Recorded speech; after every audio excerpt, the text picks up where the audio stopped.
Hello students, welcome to the channel physics tunnel. आज हम class 11 की एक नई लेक्चर सीरीज स्टार्ट करेंगे और आज के लेक्चर में हम बात करेंगे चैप्टर 1 के बारे में। चैप्टर 1 है physical world. So let's start.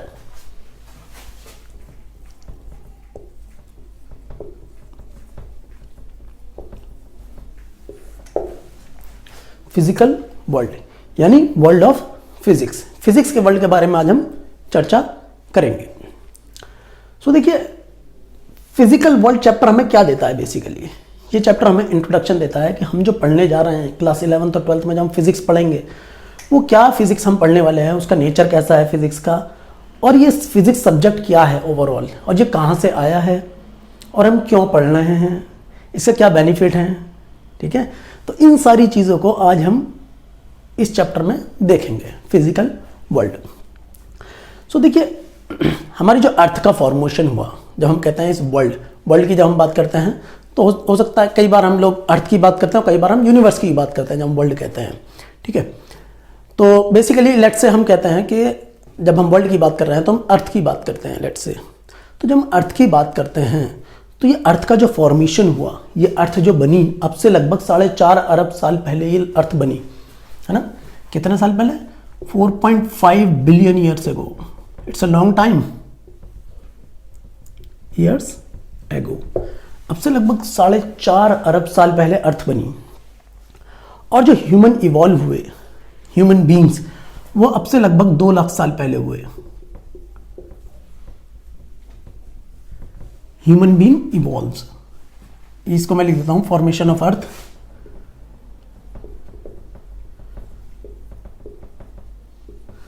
और इसको मैं लिख देता हूं इवोल्यूशन ऑफ ह्यूमन बींग्स।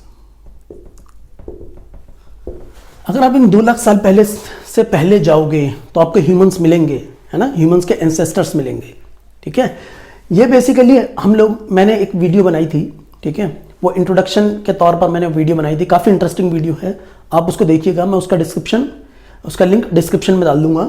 ठीक है, तो आप उसको देखिएगा पहले, फिर उसके बाद आप इस चैप्टर पर आइएगा। ठीक है, पहले उस वीडियो को देखकर आइए, काफ़ी इंटरेस्टिंग वीडियो है, आपको मज़ा आएगा उस वीडियो में। ठीक है, ओके।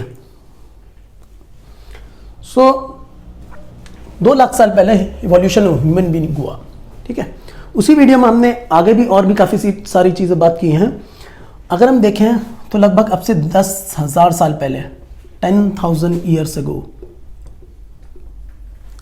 हम लोगों ने खेती करनी स्टार्ट कर दी। ठीक है, फार्मिंग हम लोगों ने शुरू कर दी।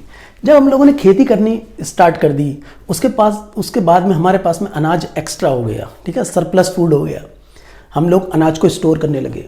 जब अनाज को स्टोर करने लगे तो हमारे माइंड में जो टेंशन हमेशा से पहले रहती थी कि भाई खाना, एक सर्वाइवल वाला जो हमेशा मोड ऑन रहता था। ठीक है, हमेशा जब तक खेती नहीं थी तब तक क्या करते थे? शिकार करना है और खाना है, डेली निकलना है, शिकार करना और खाना है। तो एक सर्वाइवल मोड में इंसान रहता था, है ना, पेट भरने के लिए अपना। तो वो कुछ सोच नहीं पाता था। लेकिन जब 10,000 ईयर्स हो, जब हम लोगों ने फार्मिंग स्टार्ट कर दी, उसके बाद में ह्यूमन बीइंग ने स्टार्ट कर दिया सोचना। Human beings started thinking. क्या सोचना स्टार्ट किया ह्यूमन बीइंग्स हैं? ह्यूमन बीइंग ने सोचना स्टार्ट किया, मैं कौन हूँ, मेरे आसपास जो चीज़ें हैं ये क्या हैं, ये ऊपर आसमान में तारे क्यों हैं, और बहुत सारी चीज़ें जो आसपास में चीज़ें थी वो सब इंसानों ने सोचना शुरू किया। वक्त गुजरता गया, सिविलाइजेशंस फॉर्म होनी शुरू हो गई। अब से लगभग 5,000 साल पहले आप देखेंगे सिविलाइजेशंस आपको मिलेगी। तो हम देखते हैं अब से लगभग 2 या 2,500 साल पहले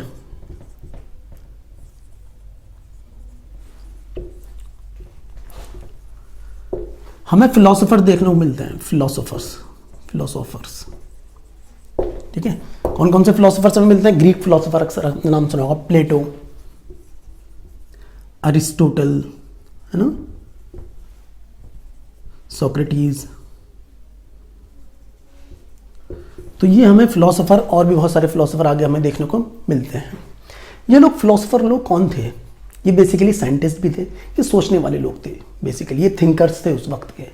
ठीक है, तो इन लोगों ने सोचना शुरू किया हमारे आसपास जो चीज़ें हो रही हैं कि भाई सूरज रोजाना इधर से निकल रहा है, उधर को छिप रहा है, बारिश हो रही है, बारिश का एक मौसम होता है, मौसम बदलते रहते हैं, ठीक है।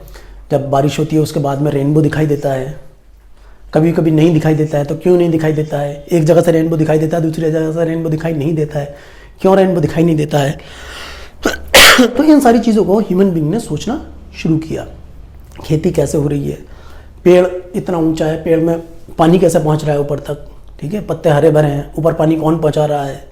तो ये चीज़ें ह्यूमन बीइंग ने रीजनिंग करनी शुरू कर दी, सोचना शुरू कर दिया।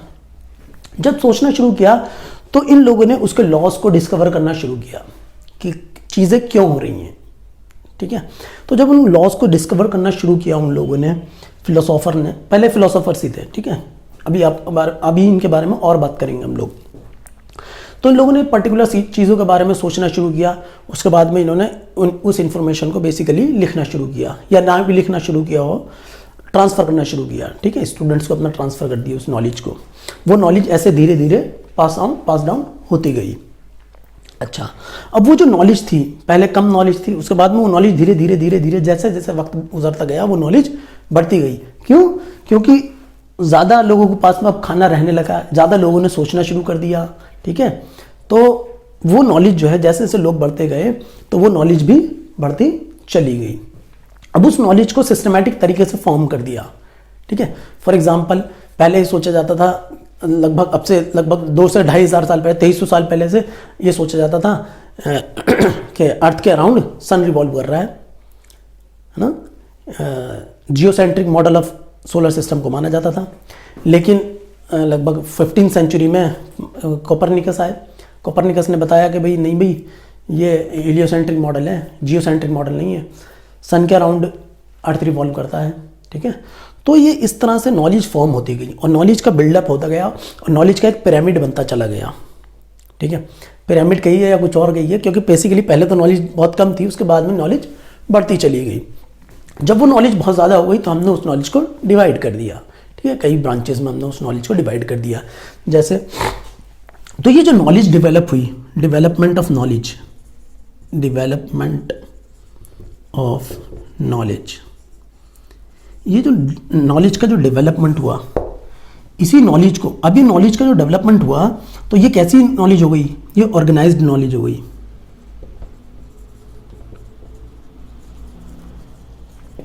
इसी ऑर्गेनाइज्ड नॉलेज की स्टडी को साइंस कहा गया। क्या कहा गया? साइंस।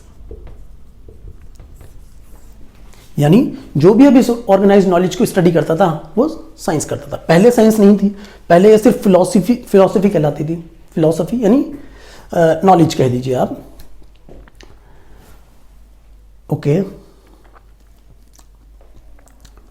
सो ये हो गया, सो ये साइंस कहलाई गई। अब ये जो साइंस है, अब ये साइंस हम स्टडी करते कैसे हैं? अगर हम आज प्रेजेंट डे में बात करें, मान लीजिए मैं कि कोई पर्टिकुलर टॉपिक साइंस में स्टडी करना चाहता हूं, तो मैं कैसे करूंगा? ठीक है, तो मैं स्टार्ट नहीं करूंगा वहां से, बिल्कुल जीरो से स्टार्ट नहीं करूंगा। यानी जो साइंस की जो नॉलेज ऑर्गेनाइज्ड अभी तक हो गई है, मैं उसको सच मानूंगा और उसके आगे से मैं चलना शुरू करूंगा, ठीक है। क्योंकि वो जो ऑर्गेनाइज्ड नॉलेज है वो एक्सपेरिमेंटल बेस्ड नॉलेज है, ठीक है, उसके प्रूफ हैं, है ना, उसकी थ्योरीज है, टाइम टेस्टेड थ्योरीज है, उनको कई बार टेस्ट किया गया है डिफरेंट टाइम पर, डिफरेंट इंस्ट्रूमेंट के द्वारा उन नॉलेज को टेस्ट किया गया है। तो बिल्कुल स्ट्रांग नॉलेज है, सर्टिफाइड नॉलेज है, एकदम अच्छी ट्रू नॉलेज कह सकते हैं हम, ओके। तो साइंस को हम कह सकते हैं, साइंस को हम कह सकते हैं, science is study of this organised knowledge, ठीक है, study of organised knowledge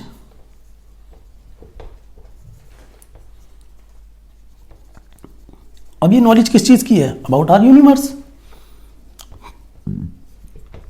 about the phenomena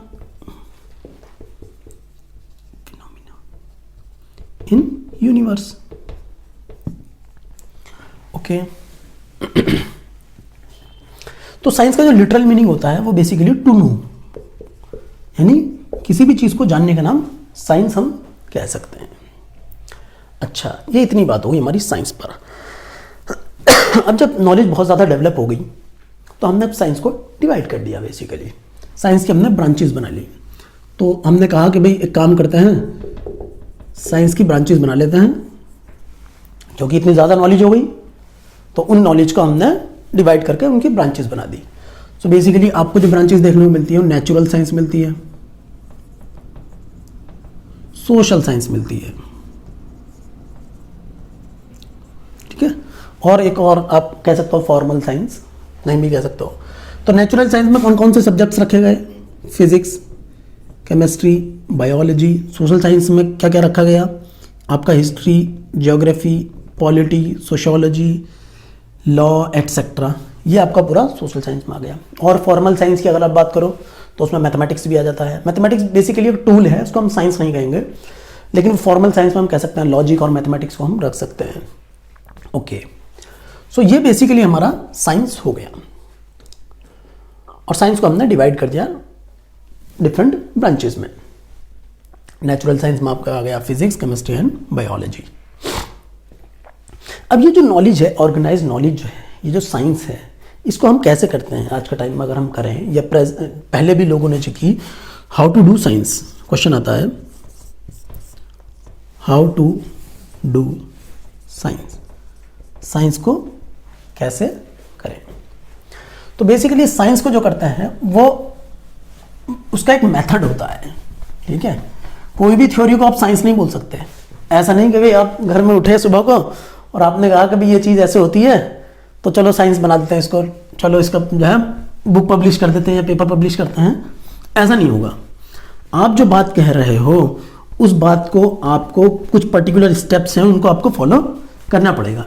अगर हाँ आप जो बात कह रहे हो, आपकी जो थ्योरी है वो उन पर्टिकुलर स्टेप्स को फॉलो करती है और उन पर्टिकुलर स्टेप्स को फॉलो करके वो टेस्ट हो जाती है, ठीक है, तब आप मुझसे सच मान लेते हैं कि ये थ्योरी सच है।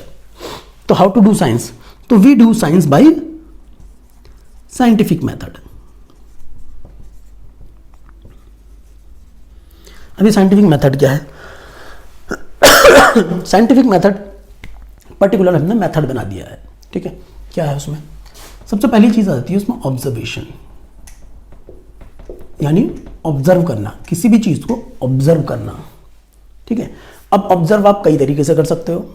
ऑब्जर्व आप देख कर भी कर सकते हो, ऑब्जर्व आप सुन कर भी कर सकते हो, ऑब्जर्व आप सुन कर भी कर सकते हो, टेस्ट करके भी ऑब्जर्व कर सकते हो और टच करके भी आप ऑब्जर्व कर सकते हो। सो बेसिकली जो पहला हमारा स्टेप आ गया वो क्या आ गया? ऑब्जर्वेशन। किसी भी चीज को ऑब्जर्व करना, वो हमारे 5 सेंसेस के थ्रू ऑब्जर्व होता है, ठीक है। तो हमने ऑब्जर्व किया, लेट्स से हमने देखा कि भाई हमारे पास में एक मोमबत्ती थी, ठीक है। वो मोमबत्ती बढ़िया चल रही थी, कोई दिक्कत नहीं थी, लेकिन जैसे ही हमने उसके ऊपर एक ग्लास रख दिया मोमबत्ती बुझ जाती है। तो ये हमने क्या किया? ऑब्जर्व किया। क्या ऑब्जर्व किया? हमने ऑब्जर्व किया कि जब एक मोमबत्ती, जलती हुई मोमबत्ती के ऊपर ग्लास रख दिया गया तो मोमबत्ती उसके बाद बुझ जाती है। अब क्यों बुझती है, क्यों नहीं बुझती है, वो हमने अभी बात नहीं की उस पर। अभी तो हमने ऑब्जर्व किया कि मोमबत्ती बुझ गई, ठीक है। फॉर एग्जाम्पल ये हमारे पास में बॉल है, ये बड़ी मुश्किल में मिली है घर में, ठीक है। बेड के नीचे पड़ी हुई थी ये, उसको वहाँ से निकाला इस बॉल को, काफ़ी मेहनत करवाई इस बॉल ने। मैं चाहता था हो एक बॉल, क्योंकि अभी हम बात करेंगे और उसके बारे में तो अच्छा रहेगा इसके बारे में। तो मान लीजिए मेरे पास में एक बॉल है, इस बॉल को मैं छोड़ता हूँ, ये बॉल नीचे जाती है, ठीक है। अब हज़ारों सालों से कोई भी पत्थर फेंकता था, कुछ भी करता था, नीचे जाता था, किसी ने नहीं सोचा। क्यों? क्योंकि सब सर्वाइवल मोड में थे उस वक्त, या ऐसा भी नहीं कह सकता किसी ने ऑब्जर्व नहीं किया हो, ठीक है। देखा सब ने, लेकिन उस पर रीजनिंग किसी ने नहीं की। ऑब्जर्व करने के बाद में उस पर क्वेश्चन मार्क नहीं लगाया कि वाई, ठीक है। तो ये भाई साहब हमारे न्यूटन ने किया, ठीक है। सो न्यूटन ने देखा कि भाई एक सुनते हैं हम कहानी कि उसके सर पर एप्पल गिरा, और उसने देखा कि भाई एप्पल क्यों गिरा। बच्चे पूछते हैं कि सर हमारे गांव में तो हमारे सर पर कई बार आम गिरा था, हमने तो कभी नहीं सोचा। तो बहरहाल, तो हाँ, तो हम बात कर रहे थे कि ये बॉल गिरती है, नीचे गिरती है, ठीक है। तो हमारी ऑब्जर्वेशन क्या है? हमारी ऑब्जर्वेशन है बॉल नीचे गिरी। अब क्यों गिरी ये हमारी, अभी हम इस पर बात नहीं कर रहे हैं। ऑब्जर्वेशन में क्या आया बॉल का गिरना, है ना, बॉल का गिरना, falling of A ball, ball का नीचे गिरना। सो ये हमारा ऑब्जर्वेशन हो गया बेसिकली। ओके, सो इस ऑब्जर्वेशन के बाद में दूसरा स्टेप आता है इसका।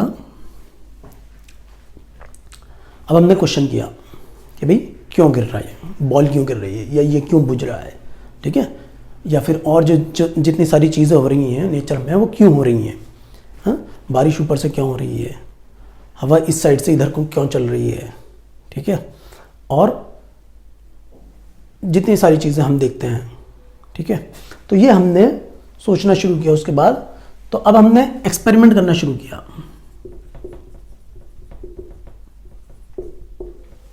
जैसे फॉर एग्जांपल इस बॉल के केस में ये देखा गया कभी एक बॉल और एक हल्की बॉल और एक भारी बॉल क्या दोनों साथ में नीचे जाती हैं, ठीक है, साथ में जाती है या नहीं जाती है, नहीं जाती है तो क्यों नहीं जाती हैं, जाती है तो क्यों जाती हैं, ये सब क्वेश्चन किए गए। अब इस पर एक्सपेरिमेंट किए गए।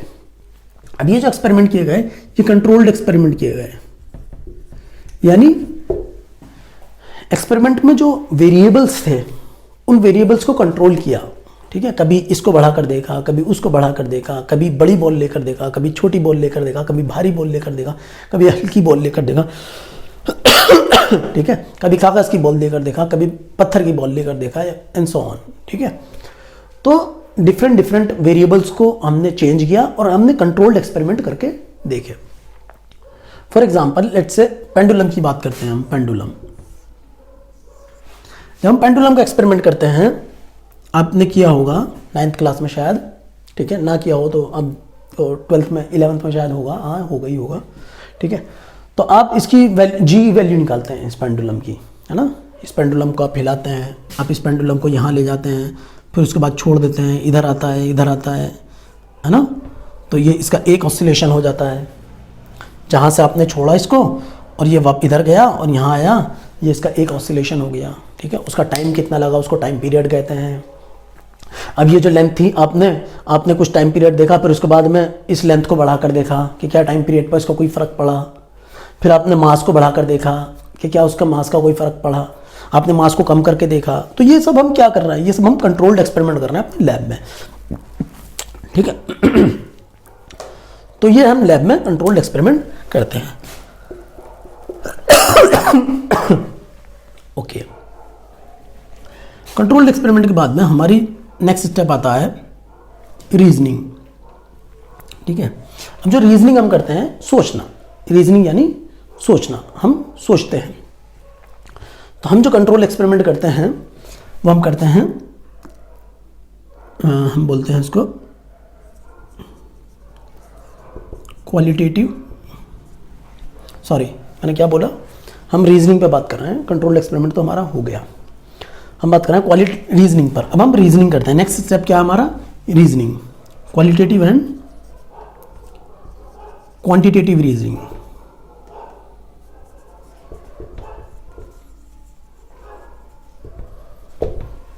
कैसी, क्वालिटेटिव रीजनिंग यानी इसकी क्वालिटी की रीजनिंग करते हैं हम, ठीक है।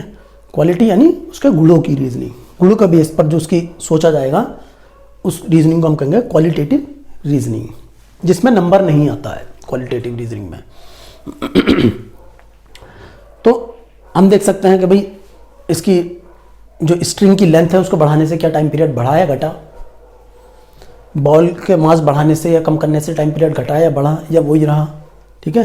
तो ये सब हम क्या कर रहे हैं, क्वालिटेटिव रीजनिंग कर रहे हैं। ये हमारी होगी क्वालिटेटिव रीजनिंग, ठीक है। फॉर एग्जांपल हमने रीजनिंग की कि हमने देखा कि when we increase length, if we increase length time period increases.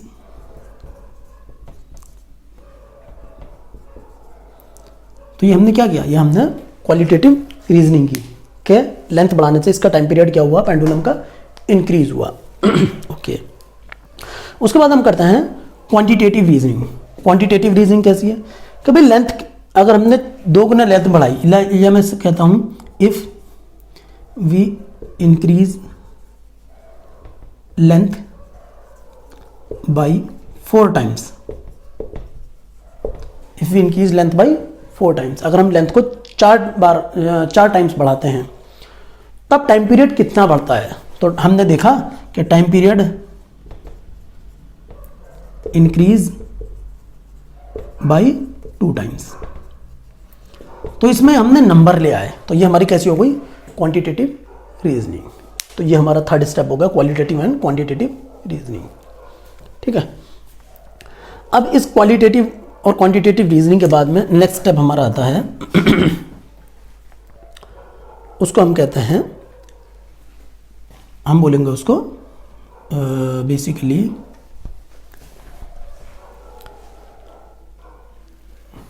Formula हम बनाते हैं, है ना। तो फॉर्मूला हम बनाते हैं, तो अगर हम इसका फॉर्मूला बनाते हैं, तो हम इसका फॉर्मूला बनाते हैं, वो हमारा फॉर्मूला बनता है T is equal to 2 pi under root L by g. So ये हमारा फार्मूला बनकर तैयार हो गया। अब ये जो फार्मूला बनता है इसमें बहुत टाइम लग जाता है फार्मूला बनाने में, क्योंकि बहुत ज़्यादा रीजनिंग करनी पड़ती है, बहुत टाइम लग जाता है इस फार्मूले को तैयार होने में। इसके बाद में जब हमारे पास में फार्मूला आ गया, अब हम प्रिडिक्ट कर सकते हैं नई चीज़ों को। तो नेक्स्ट स्टेप हमारा आ जाता है प्रिडिक्शन, है ना। हम क्या प्रिडिक्शन कर सकते हैं कि भाई लेंथ अगर आप 16 टाइम्स बढ़ाओगे तो टाइम पीरियड आपका 4 टाइम्स बढ़ेगा। ठीक है, और भी हमने जितने हमारे पास में फिजिक्स में फॉर्मूलाज हैं, है ना, जैसे फिजिक्स में हमारे पास में फॉर्मूला है, क्या फॉर्मूला है हमारे पास में, लेट से मैं इधर लिख देता हूँ, force equal to mass times acceleration. ठीक है, तो ये फॉर्मूला हमें क्या देता है कि अगर आप मास 1 kg लेते हो, है ना, या लेट से मैं A is equal to F/m लिख लेता हूँ। ठीक है, तो अगर आप किसी 1 kg का ऑब्जेक्ट पर अगर आप 2 न्यूटन फोर्स लगाते हो तो उसका जो एक्सेलरेशन होगा वो 2 मीटर पर सेकंड स्क्वायर होगा। ये आपने प्रिडिक्शन कर दी। ठीक है, या और भी आप प्रिडिक्शन कर सकते हो। आप कह सकते हो कि भाई जैसे फॉर्मूला है हमारे पास में V equal to u plus AT, हमारे पास में काइनेमेटिक की इक्वेशन है। तो आप कह सकते हो अगर कोई ऑब्जेक्ट रेस्ट से स्टार्ट होता है, यानी इनिशियल वेलोसिटी इसकी 0 है, और उसका एक्सेलरेशन अगर 1 मीटर पर सेकंड स्क्वायर है, तो 2 सेकंड बाद उसकी वेलोसिटी 2 मीटर पर सेकंड हो जाएगी। ठीक है, तो ये आपने प्रिडिक्ट कर दिया। अब इस प्रिडिक्शन के थ्रू हम बहुत सारी चीज़ें कर सकते हैं, आप देखेंगे इसको जब आप पढ़ेंगे। ठीक है, तो प्रिडिक्शन के बाद में हमारा नेक्स्ट स्टेप आता है वेरिफिकेशन और फॉल्सिफिकेशन। यानी कि जो हमने प्रिडिक्शन की, क्या वो प्रिडिक्शन सही निकली या गलत निकली, तो हम देखेंगे उसको प्रैक्टिकली कर कर। ठीक है, अगर वो प्रैक्टिकली वेरीफाई हो जाती है, अगर वो सही निकलती है, तब हम कहेंगे कि हमने जो फॉर्मूला तैयार किया है वो फॉर्मूला बिल्कुल सही है। और अगर वो हमारा जो फॉल्सिफाई हो जाता है, यानी गलत हो जाता है जो हमने प्रिडिक्शन की, तो हम कहेंगे कि फॉर्मूला गलत हो गया, आप नया फॉर्मूला बनाइए। ठीक है, ऐसा साइंस में बहुत बार हुआ, ऐसा फिजिक्स में बहुत बार हुआ कि जब फार्मूलाज बनाए गए, बहुत सालों तक वो फार्मूले चले, फिर उनके बाद में कोई नया साइंटिस्ट आया, उसने एक्सपेरिमेंट किया बढ़िया से, बढ़िया प्रिसीजन के साथ में, कम एरर के साथ में, और उसने देखा कि भाई ये तो फार्मूला गलत है, ये तो एक्यूरेट नहीं आ रहा, इसमें एरर बहुत ज़्यादा आ रही है, तो उसने कोई नया फार्मूला दिया। ऐसा आप साइंस में बहुत बार देखेंगे। ठीक है, सो ये हमने बात की यहाँ पर साइंटिफिक मेथड के बारे में, साइंस में जो मेथड है साइंटिफिक मेथड के बारे में। ठीक है, ओके, नेक्स्ट हम आगे बढ़ते हैं कि साइंस का नेचर कैसा है। Nature of science. सो देखिए, जो भी हमने थ्योरी बनाई, लेट से आज मैंने फॉर एग्जांपल मैंने कोई फॉर्मूला आज तैयार कर दिया, मैंने कोई थ्योरी दे दी। ठीक है, तो अभी हमने बात की कि कल को कोई और साइंटिस्ट आता है, ठीक है, वो अपनी कुछ नया एक्सपेरिमेंट करता है, उन्हीं एक्सपेरिमेंट को दोहराता है, उनको कुछ सही करता है उन एक्सपेरिमेंट में, उसमें हमारी कोई एरर चल रही थी, उस एरर को सही करता है और वो अपनी नई थ्योरी दे देता है। ठीक है, तो साइंस में हम कह सकते हैं कोई भी थ्योरी फिक्स नहीं है। ठीक है, आज जो थ्योरी दे दी गई जरूरी नहीं कि वो बिल्कुल चलती रहेगी, वो पत्थर की लकीर है, ऐसा बिल्कुल नहीं है। कल को कोई और साइंटिस्ट, कल को कोई और आदमी आकर नई थ्योरी देता है, नए अपने प्रूफ देता है उसके साथ में, ठीक है, तो हमें उस थ्योरी को एक्सेप्ट करना होगा। ऐसा हम हिस्ट्री में कई बार देखते हैं, ठीक है। तो हम कह सकते हैं साइंस इज डायनामिक, यानी ये चेंज होती रहती है, चेंजेस, है ना, ये चेंज होती रहती है। साइंस जो है वो डायनामिक है। अच्छा, तो ये साइंस डायनामिक है, हमने देखा कि चेंज होता रहता है। ऐसा हिस्ट्री में कब हुआ? हिस्ट्री में हुआ कि हमने अभी पीछे स्टार्टिंग में हमने बात की कि कैसे पहले ये माना जाता था, क्या माना जाता था पहले माना जाता था geocentric model of earth, geocentric model of solar system, ठीक है। यानी उसमें कहा गया कि earth is at the centre and all the planets including sun are revolving around the earth, ये कहा गया उस थ्योरी में, ठीक है। तो सन जो है वो इसका रिवॉल्व कर रहा है। अब बढ़िया थ्योरी थी, एकदम बढ़िया चली, 2300 साल तक बढ़िया चली, 2200-2300 साल तक लोगों ने क्वेश्चन भी नहीं किया, ठीक है, क्योंकि सब कुछ दिखाई दे रहा था। सूरज इधर से निकलता है इधर को जाता है, और ऐसा बिल्कुल बता दिया गया कि भाई अगर ये हमारे पास में सूरज है, कहीं पर हमारे पास में अगर बल्ब है, अगर हम इधर से इधर को ले जाते हैं, दिन रात का जो प्रोसेस है बेसिकली वो एक्सप्लेन हो रहा था बढ़िया से इस वाली थ्योरी से, जियोसेंट्रिक मॉडल से, ठीक है। तो किसी ने फिर क्वेश्चन भी नहीं किया, 2200-2300 साल तक बढ़िया चली एकदम। उसके बाद में एक साइंटिस्ट आए, कॉपरनिकस साइंटिस्ट आए, ठीक है, 15वीं सेंचुरी में, और इन्होंने कहा कि भाई ये जो मॉडल है ना, ये मॉडल गलत है, और इन्होंने दिया अपना हीलियोसेंट्रिक मॉडल। इन्होंने कहा कि sun is at the centre and all the planets including earth are revolving around the sun, ये इन्होंने अपना दे दिया। इनके बाद में एक और साइंटिस्ट आए, उनका नाम था टाइको ब्राहे। टाइको ब्राहे एक बहुत अमीर इंसान थे, इनके पास में अपना एक पूरा आइलैंड था, इन्होंने वहाँ अपनी लैब स्टेब्लिश की, बढ़िया से आराम से रिलैक्स हो गए, पूरी ज़िंदगी वहाँ आराम से बीच पे बैठ कर इन्होंने ऑब्जर्वेशन की टेलीस्कोप के थ्रू, ठीक है। पूरी लाइफ इन्होंने डेटा कलेक्ट किया, लेकिन अनफॉर्चुनेटली अपने डेटा को स्टडी नहीं कर पाए। इनके डेटा को स्टडी किया केपलर ने, है ना, तो केपलर ने इनके डेटा को स्टडी किया, इनका जो डेटा था, इनके डेटा को स्टडी किया किसने? केपलर ने। केपलर ने इनके डेटा को स्टडी करके दिए अपने 3 लॉज, जिनको हम केपलर लॉ कहते हैं, केपलर लॉज, जो कि आप पढ़ेंगे ग्रेविटेशन वाले चैप्टर में 11वीं क्लास में ही, ठीक है। अभी इनका केपलर ने क्या बताया? केपलर ने कहा कि भाई ये जो माना है ना आपने हीलियोसेंट्रिक मॉडल में कि अर्थ रिवॉल्व करता है सन के अराउंड, ठीक है, बात तो सही है, लेकिन जो ये सर्कुलर मोशन आप बता रहे हो ना, ये मोशन सर्कुलर नहीं है। क्यों? क्योंकि उसने टाइको ब्राहे ने जो डेटा कलेक्ट किया था उस पर बेस चीज से बताया। तो इसने कहा कि भाई ये जो मोशन है ना, ये कैसी है? इलिप्टिकल मोशन है। सन यहां पर है और अर्थ इस तरह से रिवॉल्व कर रही है। तो इस थ्योरी को फिर हमने एक्सेप्ट किया। तो आपने देखा किस तरह से हमने डिफरेंट थ्योरी को हम एक्सेप्ट करते गए, जैसे जैसे हमारे पास में बेहतर इंस्ट्रूमेंट, बेहतर डेटा हमें मिलता गया, ठीक है। तो हम कह सकते हैं यहाँ पर साइंस जो है वो डायनामिक है, चेंज होती रहती है, कोई भी फाइनल थ्योरी नहीं है। अच्छा, अब आपने देखा कि ये जो चेंज आया, ये जो चेंज आया विद इन द फ्रेमवर्क आया। देखा यहाँ पर जो चेंज आया वो बहुत माइनर सा चेंज आया, बहुत छोटा सा चेंज आया विद इन द फ्रेमवर्क। कई बार क्या होता है, पूरा फ्रेमवर्क ही चेंज हो जाता है, पूरी फिजिक्स चेंज हो जाती है ना। ऐसा हमें हिस्ट्री में कब देखने को मिलता है? हिस्ट्री में हमें देखने को मिलता है कि जब 20वीं सेंचुरी के स्टार्टिंग में, 20वीं सदी के स्टार्ट में, है ना, 20वीं सदी के स्टार्ट में हमें मिला एटम के बारे में पता चला। हमें पता लगा एटम भी कोई चीज़ है, ठीक है। हमें न्यूक्लियस के बारे में पता लगा, हमें इलेक्ट्रॉन्स, प्रोटॉन्स, न्यूट्रॉन्स, इनके बारे में पता लगा, ठीक है। तो इनके बारे में जब हमें पता लगा तो तब तक जो फिजिक्स चली आ रही थी 1600 से, वो न्यूटन वाली फिजिक्स चली आ रही थी, तो उसे हम कहते हैं न्यूटोनियन फिजिक्स, है ना, न्यूटोनियन फिजिक्स, या उसको क्लासिकल फिजिक्स भी कहते हैं। क्यों? क्योंकि ये है बिफोर 20वीं सेंचुरी, 20वीं सदी से पहले वाली जो साइंस है, फिजिक्स है, सॉरी, उसको हम न्यूटोनियन फिजिक्स कहते हैं। न्यूटन ने जो डेवलप की थी।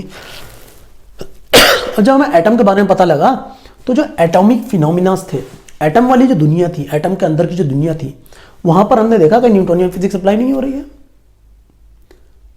तो न्यूटोनियन फिजिक्स अप्लाई नहीं हो रही तो साइंटिस्ट ने सोचा ये तो भाई बड़ा मसला हो गया, वहाँ पर इलेक्ट्रॉन अगर नीचे हो नहीं जाता, अगर ये इलेक्ट्रॉन है और अगर ये गिरता है तो नीचे नहीं जाता है, ठीक है। या इलेक्ट्रॉन, बेसिकली कहने का मतलब है कि न्यूटोनियन फिजिक्स अप्लाई नहीं हो रही। अगर आप देखोगे तो वहाँ तो इलेक्ट्रॉन को आप कोई ऑब्जेक्ट कह ही नहीं सकते, ठीक है। वहाँ पर तो हमने डिफरेंट हम कह सकते हैं उसको, हमने डिफरेंट तरीके से समझा उस फिजिक्स को, है ना। आप अगर हायर साइंस में अगर आप पढ़ेंगे, क्वांटम मैकेनिक्स अगर आप पढ़ते हैं, मॉडर्न फिजिक्स में जब हम जाते हैं तो क्वांटम मैकेनिक्स में वहाँ पर हम प्रोबेबिलिटी के टर्म में बात करते हैं। हम ये नहीं कहते कि इलेक्ट्रॉन यहाँ पर है, हम कहते हैं इलेक्ट्रॉन की प्रोबेबिलिटी यहाँ पर इतनी है, इलेक्ट्रॉन की प्रोबेबिलिटी यहाँ पर मिलने की प्रोबेबिलिटी 0.5 है, यहाँ पर मिलने की इलेक्ट्रॉन की प्रोबेबिलिटी 0.3 है, यहाँ पर मिलने की प्रोबेबिलिटी 0.1 है, ठीक है। तो इस तरह से हम प्रोबेबिलिटिस्टिक टर्म में हमने उस साइंस को, उस फिजिक्स को समझा है, उस फिनोमिना, उन फिनोमिनास को, एटॉमिक फिनोमिनास को हमने समझा है प्रोबेबिलिटिस्टिक टर्म में। तो वो जो हमारी जो नई बिल्कुल फिजिक्स हमने तैयार की है ना, तो हम क्या लाए यहाँ से, हम लाए क्वांटम मैकेनिक्स, क्योंकि Newtonian physics could not explain the phenomena at atomic level। Atomic level पर जो फिनोमिना हो रहे थे उनको ये न्यूटोनियन फिजिक्स एक्सप्लेन नहीं कर पाई, तो हम क्या लेकर आए, क्वांटम मैकेनिक्स, क्वांटम मैकेनिक्स, ठीक है। तो ये जो न्यूटोनियन से क्वांटम मैकेनिक्स में गई, ये पूरी फिजिक्स चेंज हो गई, ठीक है। तो इस चेंज को हम कहते हैं पैराडाइम शिफ्ट। क्या हुआ है, पैराडाइम शिफ्ट, यानी पूरा फ्रेमवर्क ही चेंज हो गया, पैराडाइम ही शिफ्ट हो गया पूरा, ठीक है। ओके, सो बेसिकली हम कह सकते हैं कि साइंस जो है वो डायनामिक है और चेंज होती रहती है, कोई भी फाइनल थ्योरी नहीं है, ठीक है। ओके तो ये हमने बात की साइंस के बारे में। साइंस क्या है, साइंस क्या है भाई, साइंस है ऑर्गेनाइज नॉलेज, ठीक है। अब ये नॉलेज कैसे डेवलप हुई, ये नॉलेज भाई स्टार्टिंग से लोगों ने सोचना शुरू किया, लोगों ने उस नॉलेज को इकट्ठा किया, ठीक है, और रीजनिंग बेस्ड पर वो नॉलेज थी, है ना, और उसके कुछ स्टेप्स थे, उन स्टेप्स को फॉलो कर रही थी, ठीक है। तो हमने उसको बोला कि भाई ये ऑर्गेनाइज नॉलेज है, इसको संभाल कर रखो। अब आगे आने वाले लोगों ने उस नॉलेज को पढ़ा, उसके आगे सोचना शुरू किया उन्होंने, ठीक है। फॉर एग्जाम्पल हम कह सकते हैं कि अगर किसी ने, मान लीजिए रेनबो के बारे में किसी ने बताया कि रेनबो क्यों फॉर्म हो रहा है, ठीक है, तो वो साइंटिस्ट ने हमें बता दिया, फिलोसोफर ने, साइंटिस्ट ने, जो भी आप बोलना चाहो। अब उसके बाद में जो उसका स्टूडेंट है या फिर जो नेक्स्ट पर्सन है जिसने उससे सीखा कि रेनबो फॉर्म क्यों हो रहा है, अब वो उसके अंदर देख सकता है कि रेनबो अगर फॉर्म हो रहा है इसलिए हो रहा है, तो उसके अंदर और डीप जा सकता है, जो कि हम सब करते हैं, ठीक है। अब उसके अंदर देख सकता है कलर का फॉर्मेशन कैसा होता है, सेकेंडरी रेनबो, प्राइमरी रेनबो कैसे बन रहे हैं, क्या एंगल है उनका, उन सबको देख सकता है, ठीक है। तो वो उसकी डीप स्टडी करेगा, अब उसके अंदर जाएगा, ठीक है। अब वो जो नेक्स्ट वो अपनी थ्योरी दे देगा, उसके बाद में उससे आगे हम बढ़ते हैं। तो इस तरह से फिजिक्स बढ़ती या साइंस बढ़ती जाती है। और आज के टाइम में अगर आप देखो तो इतनी ज़्यादा नॉलेज हो गई है कि मतलब ओवरवेलमिंग है, बिल्कुल देखने में लगता है कि कैसे होगा इतना सारा। अब हमने देखा कि फिजिक्स को भी हमने डिफरेंट ब्रांचेस में पूरा डिवाइड कर दिया। अगर आप पिछले 100 सालों में देखो तो पिछले 100 सालों में इतनी ज़्यादा नॉलेज इकट्ठी हुई है, इतनी ज़्यादा नॉलेज इकट्ठी हुई है जिसको हम कह नहीं सकते। और नॉलेज इकट्ठी होने के साथ साथ में टेक्नोलॉजी डेवलप हुई और पूरी दुनिया में एक रिवॉल्यूशन आ गया, है ना।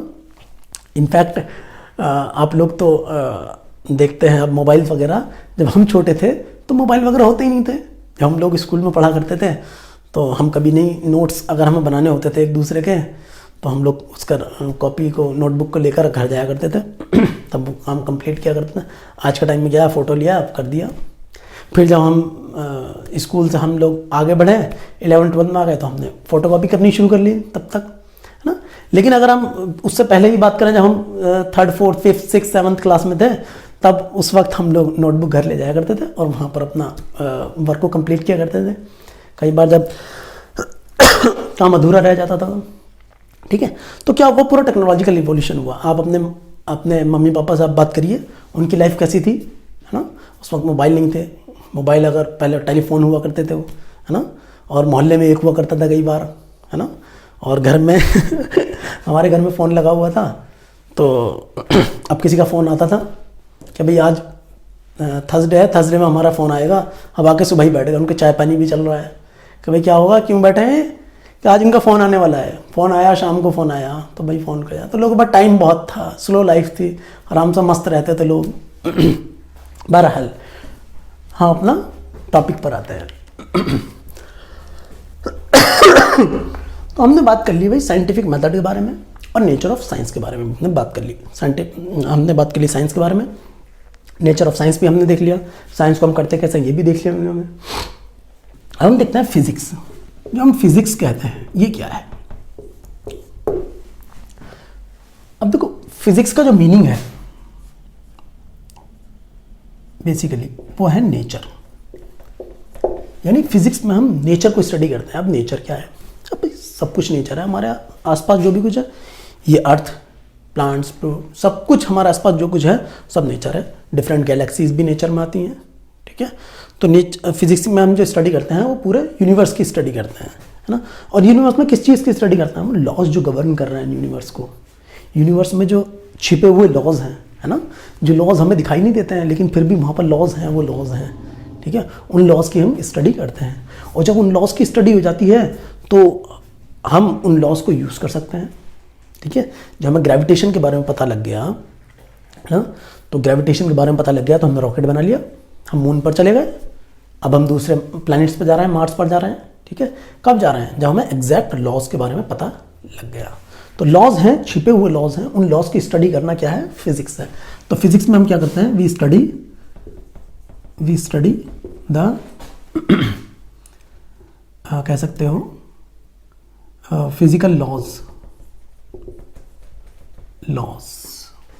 Governing the universe. Physical laws जो गवर्न कर रहे हैं उन लॉज की स्टडी, ठीक है, वो फिजिक्स है। या फिर आप कह सकते हो नेचर की जो स्टडी है, या हमारे आसपास जो पूरा ये यूनिवर्स है, इस यूनिवर्स को हम समझने की कोशिश करते हैं। We try to understand the universe around अस।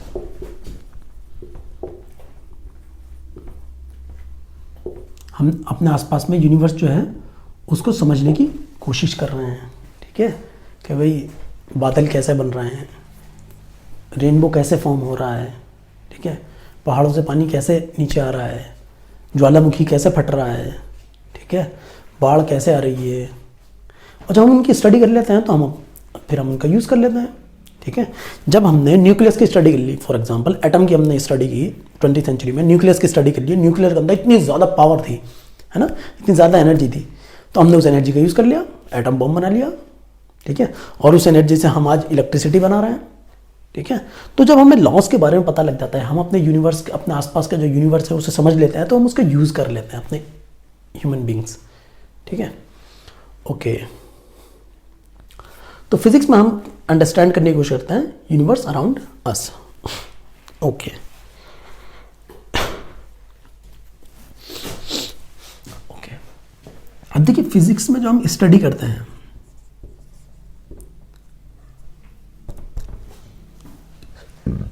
उसमें हम कह सकते हैं thrust areas, basically thrust areas in physics ऐसा बोल देते हैं, थ्रस्ट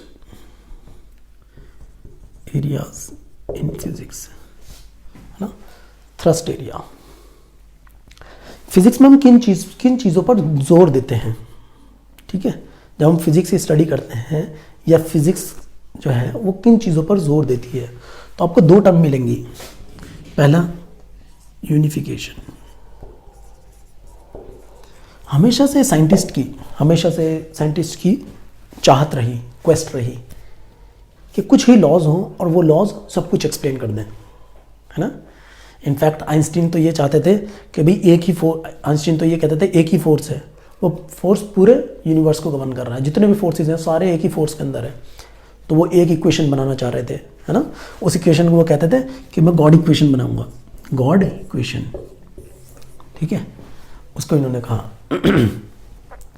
तो ये गॉड इक्वेशन आप अगर देखो मैथमेटिक्स में जो गॉड इक्वेशन कहलाती है वो ये कहलाती है 1 + e⁻i pi is equal to 0। ये मैथमेटिक्स की गॉड इक्वेशन कहलाती है, God equation of mathematics.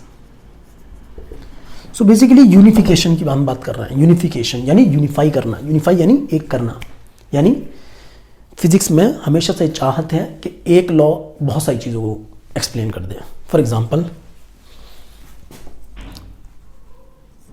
Falling of an object, object अगर गिर रहा है, ठीक है, motion of planets around sun, sun के अराउंड जो प्लैनेट्स मोशन कर रहे हैं, motion of moon around earth, earth के अराउंड मून मोशन कर रहा है, ठीक है। और आप कह सकते हो मोशन ऑफ सैटेलाइट्स, है ना, वो सैटेलाइट्स आर्टिफिशियल ले लो या नेचुरल सैटेलाइट्स ले लो, ये सैटेलाइट्स, मोशन ऑफ गैलेक्सीज, है ना, मोशन ऑफ स्टार्स, ये सब जो गवर्न कर रहे हैं, इन सारे फिनोमिना को जो बताया वो हमें बताया किसने, न्यूटन ने। और ये हमें लॉ मिला, Newton's law of gravitation. So Newton law of gravitation एक लॉ में बहुत सारी चीज़ों को एक्सप्लेन कर देता है, ठीक है। और यही हम चाहते हैं फिजिक्स में, हम ये चाहते हैं कि हमें बहुत ज़्यादा चीज़ें याद करने की ज़रूरत ना पड़े, हम चीज़ों को आसान करना चाहते हैं, ठीक है। कॉम्प्लिकेशन करना नहीं चाहते हम नहीं चाहते कि चीज़ें कॉम्प्लिकेट हो, हम चाहते हैं चीज़ें आसान हो। आसान करने के लिए कम से कम चीज़ें हों जो याद करनी पड़े, बहुत ज़्यादा चीज़ें याद करनी ना पड़े। अब एक लॉ है, एक लॉ से सब कुछ एक्सप्लेन हो जाएगा, ठीक है। और आप देख सकते हो हमारे एक साइंटिस्ट हुए ऑरिस्टिड, ऑरिस्टिड ने हमें बताया कि अगर एक वायर में करंट फ्लो हो रहा है, एक वायर में अगर करंट फ्लो हो रहा है तो उसके अराउंड मैग्नेटिक फील्ड डेवलप हो जाता है ना, मैग्नेटिक फील्ड, उसके अराउंड इस तरह से कॉन्सेंट्रिक सर्कल्स की फॉर्म में मैग्नेटिक फील्ड डेवलप हो जाता है, ठीक है।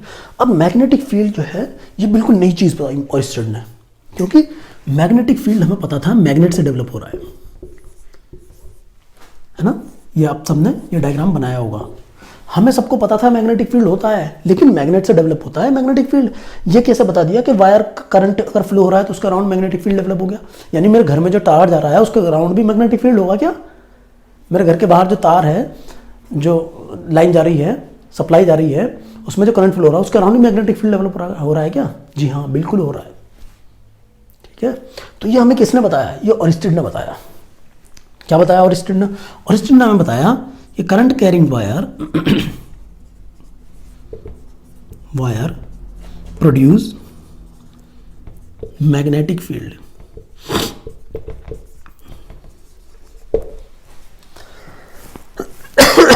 इनके बाद में एक साइंटिस्ट आए, फेराडे। फेराडे ने सोचा कि भाई अगर करंट से मैग्नेटिक फील्ड बनना है तो क्या मैग्नेटिक फील्ड से करंट बन सकता है? उसने अपना रिसर्च करनी शुरू कर दी, उसने अपनी एक्सपेरिमेंट करनी शुरू कर दिए दुनिया भर के, ठीक है। अब आप समझ लो, फॉर एग्जाम्पल आप एक कॉइल ले लो इस तरह से, ठीक है। उस कॉइल में कुछ मत लगाओ, बैटरी मत लगाओ, ठीक है, किसी कोई भी पावर सप्लाई मत लगाओ। उसमें मान लो हमें करंट बल्ब लगा देते हैं, मैं लगा रहा हूँ यहाँ पर बल्ब आपको समझने के लिए, ठीक है। फॉर एग्जाम्पल मैंने यहाँ एक बल्ब लगा दिया, बल्ब लगाया। अब एक मैग्नेट को, ये मैग्नेट का नॉर्थ पोल, ये साउथ पोल, मैं लेकर इधर जाता हूँ। फॉर एग्जाम्पल ये मैग्नेट है, ये नॉर्थ पोल है, साउथ पोल है, इस मैग्नेट को मैं यहाँ से इधर लेकर जाता हूँ। तो आप देखते हैं जैसे ही मैं लेकर जाता हूँ बल्ब जलता है फ़ौरन, फिर बंद हो जाता है। फिर मैं इधर से इधर लाता हूँ तो फिर जलता है, फिर बंद हो जाता है। फिर मैं आराम आराम से ले जाता हूँ ऐसे करके तो जलता रहता है। जैसे ही मैं रोक देता हूँ फिर बंद हो जाता है, ठीक है। तो ये हमें किसने बताया? ये हमें बताया फेराडे ने। तो फेराडे ने हमें बताया कि changing magnetic field produce electric current. तो भाई ऑरिस्टिड ने बता दिया कि करंट से आप मैग्नेटिक फील्ड डेवलप कर सकते हो। फेराडे ने बता दिया कि मैग्नेटिक फील्ड से आप करंट बना सकते हो, ठीक है। तो करंट और मैग्नेटिज्म यानी इलेक्ट्रिसिटी और मैग्नेटिज्म, ये दो ब्रांचेज ऑफ फिजिक्स थी। लेकिन इन दोनों के बाद में जब हमें पता लगा इलेक्ट्रिसिटी से मैग्नेटिज्म और मैग्नेटिज्म से इलेक्ट्रिसिटी बनती है, तो उसके बाद में हमने इनको कंबाइन कर दिया, ठीक है। ये काम किसने किया? ये काम किया मैक्सवेल ने, ठीक है। मैक्सवेल आया साहब, मैक्सवेल ने बल्कि अच्छा, ये जो इलेक्ट्रिसिटी और मैग्नेटिज्म थी, इसको हमने एक नया नाम दे दिया, इलेक्ट्रोमैग्नेटिज्म। अब इलेक्ट्रोमैग्नेटिज्म में हम क्या स्टडी कर रहे हैं? इलेक्ट्रिसिटी और मैग्नेटिज्म दोनों की स्टडी इलेक्ट्रोमैग्नेटिज्म में है। ठीक है, अब मैक्सवेल आया साहब, मैक्सवेल ने देखा कभी इलेक्ट्रोमैग्नेटिक वेव्स होती हैं। ठीक है, तो उसने मैक्सवेल ने कहा कि भाई जो है लाइट भी जो है इलेक्ट्रोमैग्नेटिक वेव है, तो फिर लाइट को भी इसके साथ में ऐड कर दिया, ऑप्टिक्स को इलेक्ट्रोमैग्नेटिज्म के साथ में। ठीक है, तो इस तरह से आप देखेंगे फिजिक्स में कि यूनिफिकेशन एक इंपॉर्टेंट रोल प्ले करता है। ठीक है, एक थ्रस्ट एरिया है यूनिफिकेशन, यानी साइंटिस्ट चाहते हैं हमेशा कि यूनिफिकेशन हो, चीज़ें यूनिफाई हों। आप आगे देखेंगे इसी चैप्टर में जब हम फंडामेंटल फोर्सेस के बारे में बात करेंगे, फोर्सेस के बारे में बात करेंगे, तो फोर्सेस को भी हम यूनिफाई करना चाहते हैं, और कई फोर्स को हमने यूनिफाई कर भी दिया है, कुछ को हम नहीं कर पाए। ठीक है, अच्छा, इसके बाद में एक नेक्स्ट जो थ्रस्ट एरिया है वो है, एक टर्म आपको मिलेगी रिडक्शनिज्म।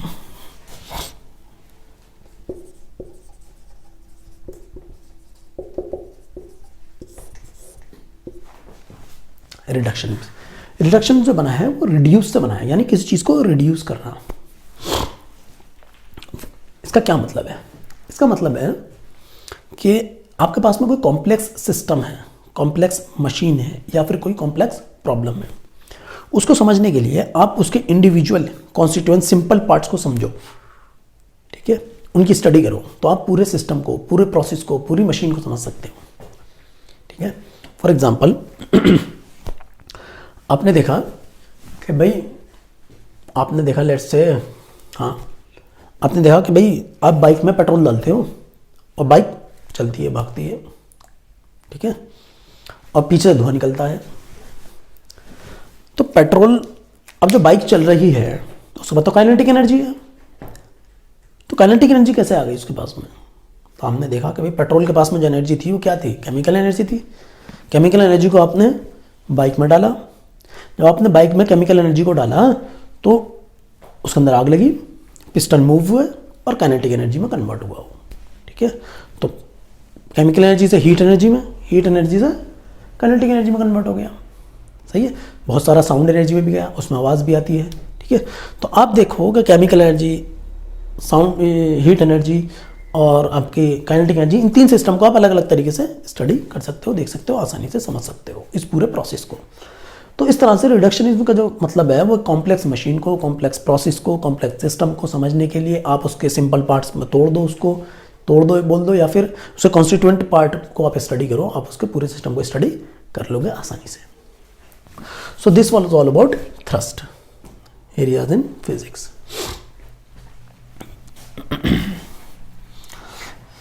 इसके बाद में हम आगे बढ़ते हैं, फिजिक्स का स्कोप क्या है?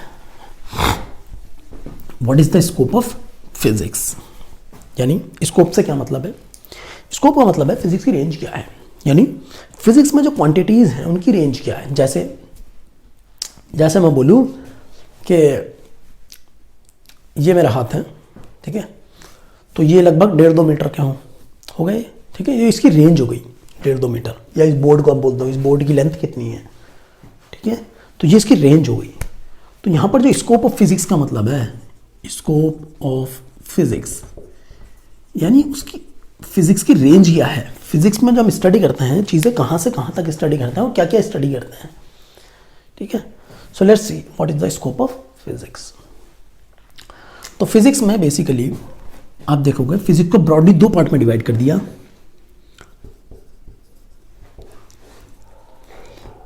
एक हमारा आ गया माइक्रो फिजिक्स।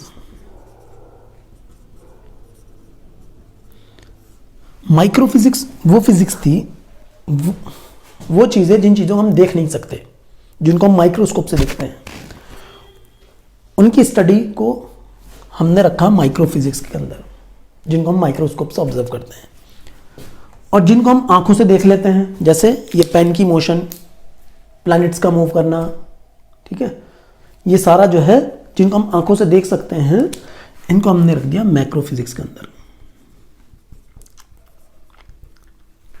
मैक्रो बड़ी हो गया, माइक्रो छोटी हो गया, जिनको हम देख नहीं सकते आंखों से, जिनको हम जिनको हम टूल यूज करते हैं, इंस्ट्रूमेंट यूज करते हैं, उसकी मदद से हम देखते हैं, वो हमारा आ गया माइक्रो फिजिक्स। माइक्रो फिजिक्स के अंदर हमारे क्या क्या आता है जब हम स्टडी करते हैं। आपका आ जाता है मॉलिक्यूलर फिजिक्स, मॉलिक्यूल की स्टडी, ठीक है। आपका आ जाता है एटॉमिक फिजिक्स, एटम्स की स्टडी, जो कि आप क्लास 12 में ही पढ़ेंगे। और आपका आ जाता है न्यूक्लियर फिजिक्स, जो भी आप क्लास 12 में ही पढ़ेंगे, ठीक है। एटम को हम आँख से नहीं देख सकते, मॉलिक्यूल को आँख से नहीं देख पाते हैं, ठीक है। न्यूक्लियस को हम आँख से नहीं देख पाते हैं। तो ये जो स्टडी हमने रखी है माइक्रो फिजिक्स के अंदर रख दी। और जिन चीज़ों को हम आँख से देख सकते हैं, ये पेन है, इस पेन की मोशन है, बॉल की मोशन है, ठीक है, प्लैनेट्स की मोशन है, ये सब हमने कहाँ रखा, ये हमने मैक्रो फिजिक्स में रखा। तो जब आप मैक्रो फिजिक्स पढ़ेंगे तो आप इसके अंदर पढ़ेंगे मैकेनिक्स। मैकेनिक्स के अंदर आप क्या पढ़ेंगे, मैकेनिक्स के अंदर आप लेट से ये मेरे पास में बॉल है, ये बॉल को मैं सीधा चलाता हूँ स्ट्रेट लाइन में, ठीक है। इस बॉल को मैंने फर्श पर रखा और इसको ऐसे रोल करा दिया, ये बॉल स्ट्रेट लाइन में चली गई। तो आप इसकी स्टडी पढ़ोगे। अब ये बॉल हो सकती है, ये कार भी हो सकती है, ठीक है, ये कोई ऑब्जेक्ट भी हो सकता है, ये कुछ भी हो सकता है। तो इसकी यानी मोशन इन स्ट्रेट लाइन, जो स्ट्रेट लाइन में मोशन होगी उस स्ट्रेट लाइन मोशन को हम पढ़ेंगे। उनके लॉज पढ़ेंगे, किस तरह से उनके लॉज नहीं कहेंगे, उनके जो काइनेमेटिक्स हम पूरी पढ़ेंगे, किस तरह से ये मोशन हो रही है, उसको प्रिडिक्ट करेंगे आगे क्या होने वाला है, ठीक है, यूजिंग सम इक्वेशंस। उसके बाद में हम इस बॉल को हम लेट से इस तरह फेंक देते हैं, ठीक है।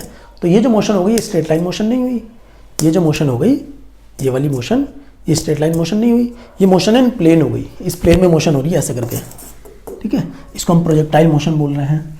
तो उसके बाद हम पढ़ेंगे मोशन इन ए प्लेन। जब मोशन इन ए प्लेन पढ़ते हैं तो हम वेक्टर भी पढ़ने पड़ते हैं।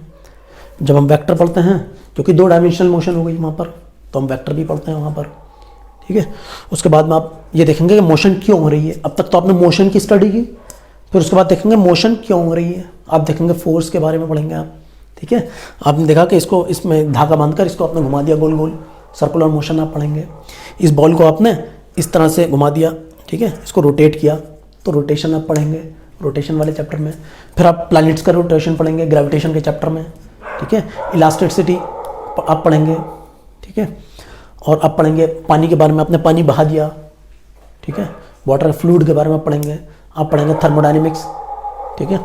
तो मैकेनिक्स में तो आपका उतना पार्ट आ गया, सॉरी मैकेनिक्स में आ गया आपका, ग्रेविटेशन तक ये आपका मैकेनिक्स वाला आ गया। उसके बाद में आप पढ़ेंगे इसमें थर्मोडायनेमिक्स, ठीक है। ओके, तो मैकेनिक्स में आपका ये बेसिकली पूरा ग्रेविटेशन भी आ गया और इलास्टिसिटी वाला चैप्टर भी आ गया और ये फ्लूइड वाला भी आ गया पूरा मैकेनिक्स में ही। और फिर उसके बाद में आपका आया थर्मोडायनेमिक्स। जब आप क्लास 12 में जाएंगे तो आप पढ़ेंगे इलेक्ट्रोडायनेमिक्स, जो कि इसी के अंदर डालते हैं हम, ठीक है। आप पढ़ेंगे, हाँ, तो ये आप पढ़ेंगे इलेक्ट्रोडायनेमिक्स, इसी में पढ़ेंगे। और आप पढ़ेंगे ऑप्टिक्स, ठीक है। मॉडर्न फिजिक्स जो हम कहलाते हैं, मॉडर्न फिजिक्स, वो basically atomic nuclear physics, atomic physics और न्यूक्लियर फिजिक्स। अब देखिए जो मॉडर्न फिजिक्स है ना, अभी जैसे हमने बात की थी क्लासिकल फिजिक्स और हमने बात की मॉडर्न फिजिक्स, ठीक है। क्लासिकल फिजिक्स जो है वो ये है, ठीक है। ये फिजिक्स वो है जो 20वीं सेंचुरी से पहले थी, बिफोर 20th सेंचुरी। और ये जो आफ्टर 20th सेंचुरी है ये कहलाती है मॉडर्न फिजिक्स। यानी 20वीं सेंचुरी में जो डिस्कवरीज हुई वो सारी फिजिक्स जो है वो मॉडर्न फिजिक्स में आ गई, जो कि पूरा ये एटम की डिस्कवरी, न्यूक्लियस की डिस्कवरी, ये सारा आपका मॉडर्न फिजिक्स में आ जाता है। क्लासिकल फिजिक्स आपका पुरानी फिजिक्स जो है वो आ जाती है, न्यूटोनियन मैकेनिक्स वगैरह। ओके, सो ये हो गया आपका इतना। ओके, अब देखिए जब हम बात करते हैं माइक्रो फिजिक्स और मैक्रो फिजिक्स की, ठीक है, तो इसको और अच्छे से समझते हैं और इसकी रेंजेस को और समझते हैं। रेंज क्या है फिजिक्स की?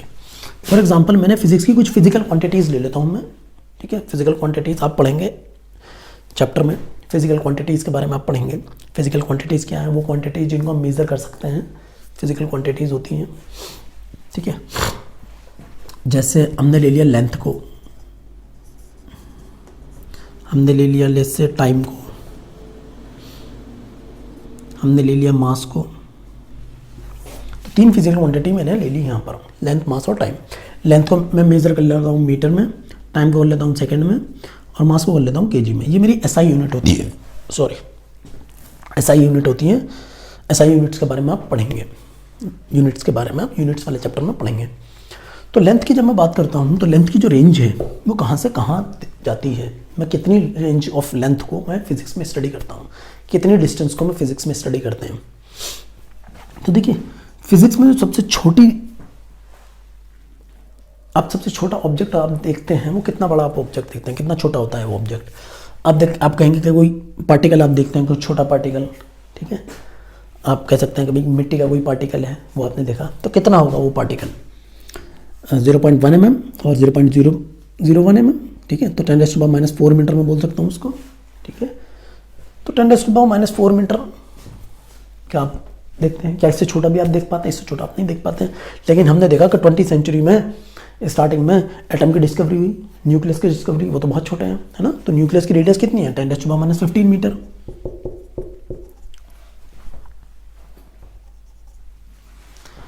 तो ये रेंज आपकी यहाँ से आ जाती है, सबसे छोटी रेंज। और जब आप ऊपर जाते हैं तो ये चला जाता है अप्रॉक्सीमेटली 10⁻26 मीटर। ये क्या है, 10⁻26 मीटर जो लेंथ है, ये कितनी, ये कौन सी रेंज है, ये हो गई आपकी रेडियस ऑफ नॉन यूनिवर्स, यानी जितने यूनिवर्स के बारे में हमें आज पता है प्रेजेंट में, उस यूनिवर्स की रेडियस 10⁻26 मीटर है, ठीक है। अर्थ से बड़ी है, अर्थ की रेडियस कितनी है, लगभग 6500 किलोमीटर, ठीक है। उसके बाद सन की, बड़े बड़े स्टार्स की, गैलेक्सीज की, ठीक है, पूरी यूनिवर्स की रेडियस को हम देखते हैं तो वो कितनी आती है, 10⁻26 मीटर। तो फिजिक्स जो हम स्टडी करते हैं, फिजिक्स को जो हम डील करते हैं, लेंथ को जो डील करते हैं फिजिक्स में, वो कितनी करते हैं, ये हो गई अप्रॉक्सीमेटली 10⁻41 के ऑर्डर की हम रेंज को, हम लेंथ को हम डील करते हैं फिजिक्स में। सो ये हो गया basically scope of length, length का क्या स्कोप ऑफ फिजिक्स में। उसके बाद होता है टाइम पर। टाइम को अगर आप देखो तो देखो आप सबने फॉर्मूला पढ़ा है, time is equal to distance upon speed, basic सा फॉर्मूला है। अब आपको सबसे छोटा टाइम देखना है तो आप स्पीड बढ़ा दो। स्पीड आप मैक्सिमम स्पीड किस चीज़ की देखते हो, लाइट की स्पीड देखते हो आप, 10⁸ मीटर पर सेकेंड के ऑर्डर की होती है, ठीक है। और डिस्टेंस आप मिनिमम रखो, मिनिमम डिस्टेंस कितनी होती है, हम जो डील करते हैं वो ये करते हैं। तो टाइम जो आपके पास में आ जाता है 10⁻23 सेकेंड, इतने ऑर्डर का टाइम आ जाता है आपके पास में फिजिक्स में जो आप स्टडी करते हैं, 10⁻23 सेकेंड। अब डेली लाइफ में जो हम टाइम को डील करते हैं तो 1 सेकंड, 2 सेकंड, 3 सेकंड करते हैं। अगर आप किसी रेस में पार्टिसिपेट कर रहे हो, किसी दौड़ में पार्टिसिपेट कर रहे हो तो वहाँ पर 0.1 सेकंड भी आ जाता है, 0.01 भी आ सकता है, हो सकता है, ठीक है। लेकिन 10⁻23 सेकंड, ठीक है। तो फिजिक्स में हम कितना कम टाइम को हम डील करते हैं, सही है। और उसके बाद अगर हम ज़्यादा से ज़्यादा टाइम को देखें, कितना ज़्यादा से ज़्यादा टाइम को हम डील कर रहे हैं, तो आप देखो age of the universe, universe की एज कितनी है, 10⁻अप्रॉक्सीमेटली चला जाता है 10⁻18 second, which is equal to 13.7 billion years ago, है ना, 13.7 बिलियन ईयर्स। अब ये यूनिवर्स के बारे में हमने एक वीडियो बनाई है, ठीक है, उसका लिंक हम डिस्क्रिप्शन में डाल देंगे, आप उस वीडियो को जरूर देखिएगा, बहुत इंटरेस्टिंग वीडियो है। तो 10⁻18 सेकेंड। तो अब देखो टाइम का जो ऑर्डर देखा हमने वो भी लगभग 10⁻41 ऑर्डर का हो गया। टाइम का हम जो डील करते हैं फिजिक्स में 10⁻41 के ऑर्डर के टाइम को हम डील करते हैं। उसी तरह से हम मास पे चलते हैं। सबसे छोटा मास जो हम देखते हैं इलेक्ट्रॉन का मास होता है। सबसे छोटा मास वो कितना होता है, 10⁻31 kg इलेक्ट्रॉन का मास होता है, ठीक है। अब डेली लाइफ में हम कितना मास डील करते हैं, आप घर का जो सामान लेने जाते हो, आधा किलो, 1 किलो या 100 ग्राम, 50 ग्राम, ठीक है। सुनार के पास आप चले जाते हो तो वो क्या कहता है भाई 1 ग्राम, 2 ग्राम या उससे भी कम उसके पास में होता है, 0.1 ग्राम भी होता है उसके पास में, ठीक है। तो आप 0.1 ग्राम को आप डील करते हो, है ना, अपनी हम डेली लाइफ में। लेकिन ये जो मास है ना, 0.1 ग्राम कितना हो गया देखो 1 ग्राम हो गया 10⁻³ kg और 0.1 हो गया 10⁻⁴ kg। लेकिन ये टाइम कितना, ये मास कितना, 10⁻³ kg। ये तो बहुत छोटा मास है, ठीक है। तो इस मास को हम डील करते हैं। उसी तरह से जब हम लार्जेस्ट रेंज पर जाते हैं इसकी मास की, तो याद आता है 10⁻⁴ लगभग 56 kg, 55 kg के अप्रोक्सीमेटली यह आ जाता है। ये क्या है? Mass of the universe.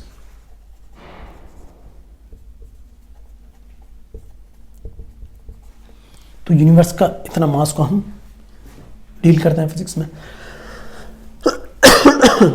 तो यहां हमने देखा basically scope of physics. Physics का क्या स्कोप है, क्या रेंज है फिजिक्स की, लेंथ की क्या रेंज है, टाइम की क्या रेंज है, मास की क्या रेंज को हम डील करते हैं। बेसिक 3 फिजिकल क्वांटिटीज ली, इनकी रेंज को हमने देखा। और रेंजेस आप देख सकते हो, स्पीड की रेंजेस देख सकते हो, लेंथ और टाइम के साथ में आप और देख सकते हो फिजिकल क्वांटिटीज की रेंजेस को आप देख सकते हो। तो हमने यहाँ देख लिया माइक्रो फिजिक्स, मैक्रो फिजिक्स हमने देख लिया। अच्छा, यहाँ देखिए आप, यहाँ हम देखते हैं तो लेट्स से मैं ये ले लेता हूँ, जो हमने देखा था सबसे छोटा ऑब्जेक्ट देखा था हमने 10⁻⁴ मीटर का, और ऊपर को हम यहाँ चले जाते हैं, ठीक है। और टाइम की हम जो बात करते हैं, सबसे छोटा टाइम हमने कहा 0.01 सेकेंड, लेट्स से 10⁻² सेकेंड, ये हमारा आ गया। मास को जब सबसे छोटा देखते हैं, सुनार के यहाँ मास देखते हैं 0.1 किलोग्राम, तो 10⁻⁴ kg लेट्स से हमने कह दिया, है ना। तो इससे छोटी वाली जो रेंज है, ये जो रेंज है ना, ये जो रेंज है, या लेंथ की जो रेंज मैं इस पर बात करता हूँ, लेंथ की रेंज पर मैं बात करता हूँ, ये जो रेंज है ना, जिसको हम देख नहीं सकते आंखों से, हमें क्या यूज़ करना पड़ता है? टूल यूज़ करना पड़ता है। वो टूल क्या है? माइक्रोस्कोप। हमें यहाँ माइक्रोस्कोप यूज़ करना पड़ता है। तो ये जो फिजिक्स डोमेन आ गया है, माइक्रोस्कोपिक आ गया, माइक्रोस्कोपिक डोमेन ऑफ फिजिक्स। अब आगे जो डोमेन आ गया, ये वाला domain, let me use another pen, ये वाला जो डोमेन आ गया, ये आ गया मैक्रोस्कोपिक डोमेन, है ना। इसी मैक्रोस्कोपिक में जब आप जाते हो, मैक्रोस्कोपिक में आपको 2 डोमेन मिल जाएंगे यहाँ पर, है ना। ये मिल जाएंगे आपको, एक तो मिल जाएगा टेरेस्ट्रियल, है ना, टेरेस्ट्रियल फिनोमिना जो होते हैं, जो अर्थ पर होते हैं, और आपको मिल जाएंगे सेलेस्टियल फिनोमिनाज, जो अर्थ से बाहर होते हैं यूनिवर्स में, ठीक है। ओके, सो ये बेसिकली माइक्रोस्कोपिक डोमेन और मैक्रोस्कोपिक डोमेन हमने बता दिया यहाँ पर। और हमने ये भी देखा कि माइक्रोस्कोपिक डोमेन में जो फिजिक्स काम करती है, वो कौन सी फिजिक्स काम करती है? वो क्वांटम मैकेनिक्स काम करती है यहाँ पर, है ना। तो ये हमने ये भी देखा है कि यहाँ पर क्वांटम मैकेनिक्स काम करती है। और हमने ये भी देखा कि टेरेस्ट्रियल यहाँ पर हमारी क्लासिकल मैकेनिक्स काम करती है, यहाँ भी क्लासिकल मैकेनिक्स काम कर जाती है ना। फिर और हम जाएंगे तो वहाँ पर एस्ट्रोफिजिक्स हम स्टडी करने लगते हैं। Okay, so this was all about scope of physics.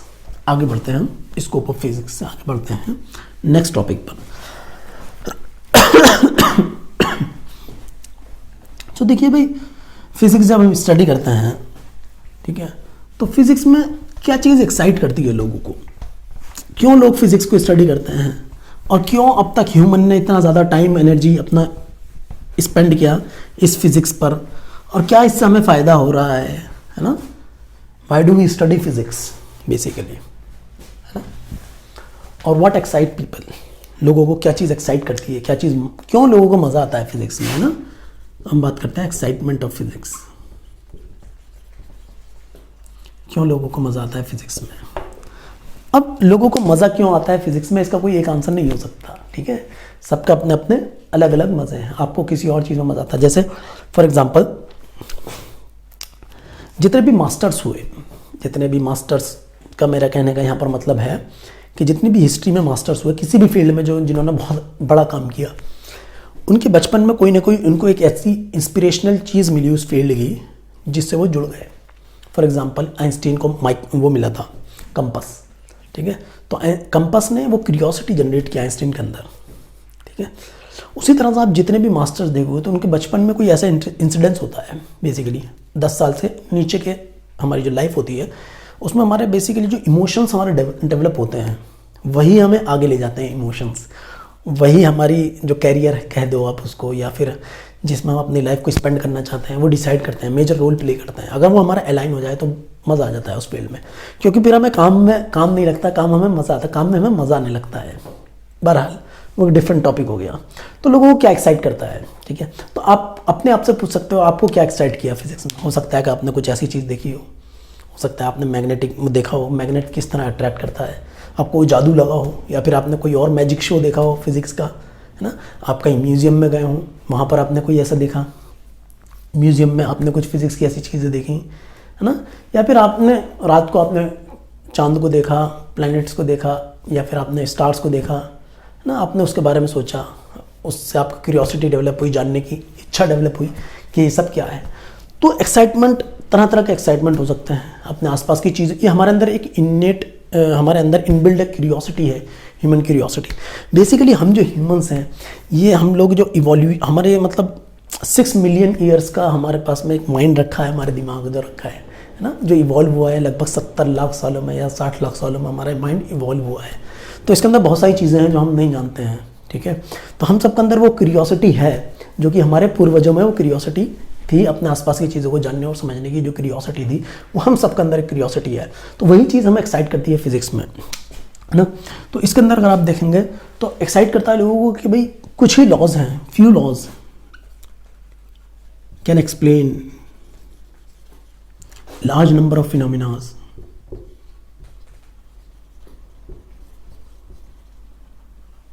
कुछ ही लॉ बहुत सारे फिनोमिना को एक्सप्लेन कर देते हैं। जैसे हमने देखा कि लॉ ऑफ ग्रेविटेशन मून की मोशन को भी स्टडी बता रहा है, प्लैनेट्स की मोशन को भी बता रहा है, अर्थ की मोशन को बता रहा है ना, सन की मोशन, ये गैलेक्सी की मोशन को भी बता रहा है,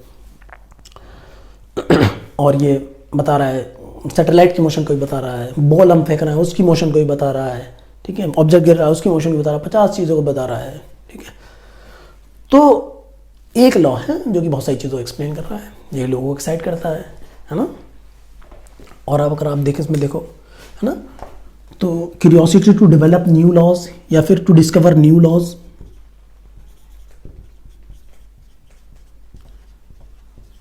नए लॉज को ढूंढना, ये भी अपने आप में एक इंटरेस्टिंग चीज़ होती है, ठीक है।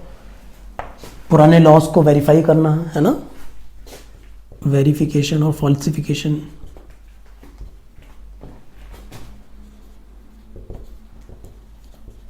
ऑफ थ्योरीज, पुरानी थ्योरीज को फॉल्सिफाई करना या वेरीफाई करना, ये भी एक्साइट करता है लोगों को फिजिक्स में। तो 50 तरह की चीज़ें हैं जो लोगों को एक्साइट करती हैं फिजिक्स में, ठीक है।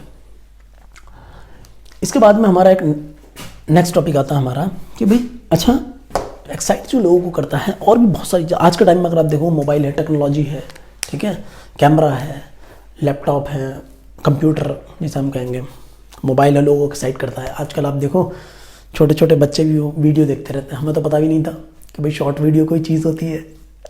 बच्चे ऐसे करते रहते हैं, शॉर्ट वीडियो देखते रहते हैं, ठीक है।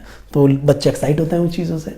हालांकि नहीं देखना चाहिए छोटे बच्चों को, क्योंकि वो जो वीडियोज़ हैं, शॉर्ट वीडियोज़ हैं, बहुत ज़्यादा इन्फॉर्मेशन है उनमें, ठीक है। तो छोटे बच्चे के माइंड में बहुत ज़्यादा इन्फॉर्मेशन, बहरहाल उस पर हम नहीं जाएंगे, वो प्रवचन हो जाएगा थोड़ा सा, ठीक है, प्रवचन पर हम नहीं जाएंगे। अच्छा, तो आगे बढ़ते हैं हम, ठीक है।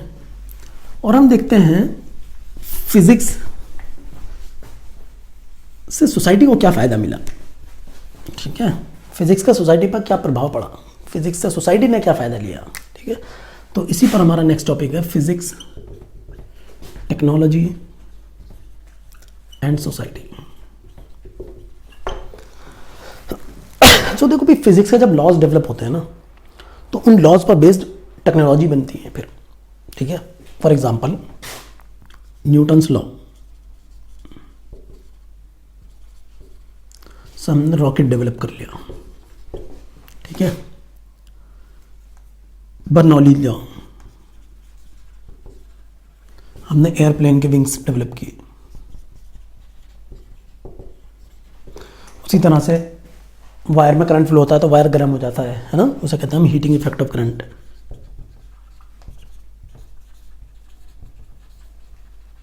हीटिंग इफेक्ट ऑफ करंट से हमने बल्ब को डेवलप कर लिया, जो कि अपने आप में पूरी एक रिवॉल्यूशनरी टेक्नोलॉजी थी, पूरी दुनिया को बदल दिया बल्ब ने, ठीक है।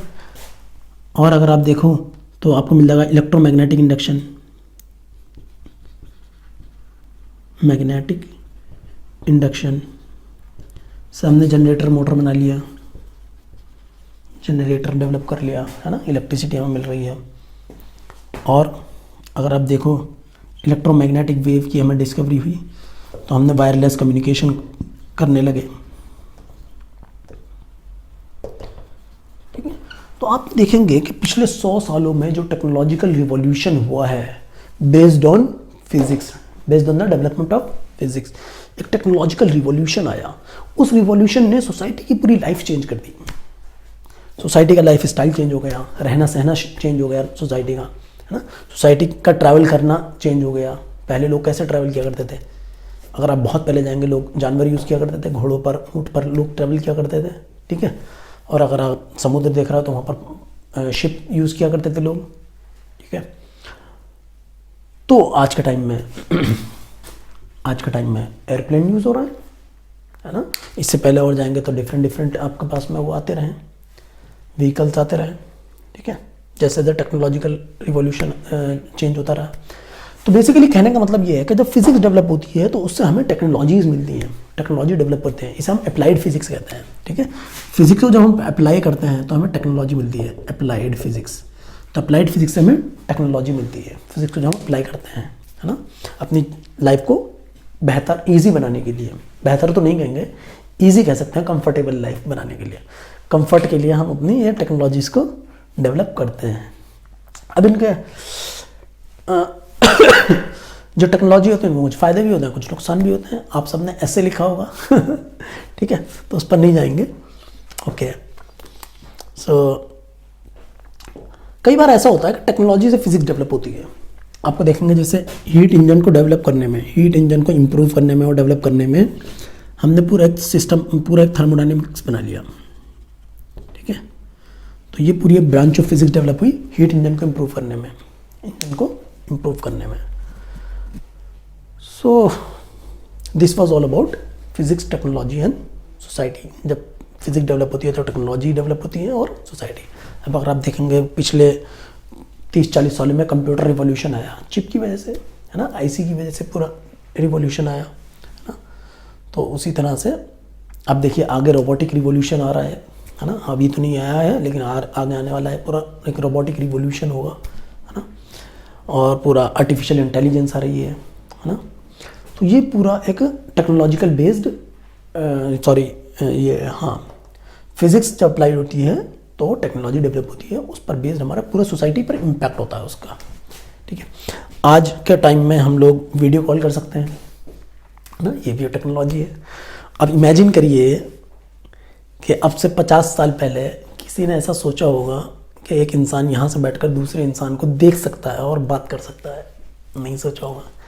ये बिल्कुल अपने आप में एक कहानियों में होता होगा, ये मैजिक जिसे हम कहते हैं। लेकिन इंटरेस्टिंग चीज़ ये है कि जब हम लॉस को डिस्कवर कर लेते हैं, जब हम जो लॉज हमें मिल जाते हैं तो फिर चीज़ें आसान हो जाती हैं, है ना। जब तक हमें लॉज नहीं मिलते हैं तब तक चीज़ें मुश्किल रहती हैं, है ना, डिफ़िकल्ट रहती हैं, इम्पॉसिबल लगती हैं। लेकिन जब हमें लॉज मिल जाते हैं तो चीज़ें बहुत ज़्यादा आसान हो जाती हैं। जब तक राइट ब्रदर्स ने एयरप्लेन नहीं बनाया था तब तक किसी ने नहीं सोचा था कि इंसान हवा में उड़ सकता है ना। लेकिन राइट ब्रदर्स ने बनाया हो, है ना, उसके बाद में लोगों ने एक्सेप्ट किया, लोग आज ट्रैवल भी करते हैं। ठीक है, सो चलिए फिजिक्स, टेक्नोलॉजी और सोसाइटी तक हो गया है यहाँ पर। ठीक है, आधा चैप्टर लगभग कंप्लीट हो गया है, आधा चैप्टर हम लोग नेक्स्ट वीडियो में कंप्लीट करते हैं। तब तक के लिए goodbye and thank you.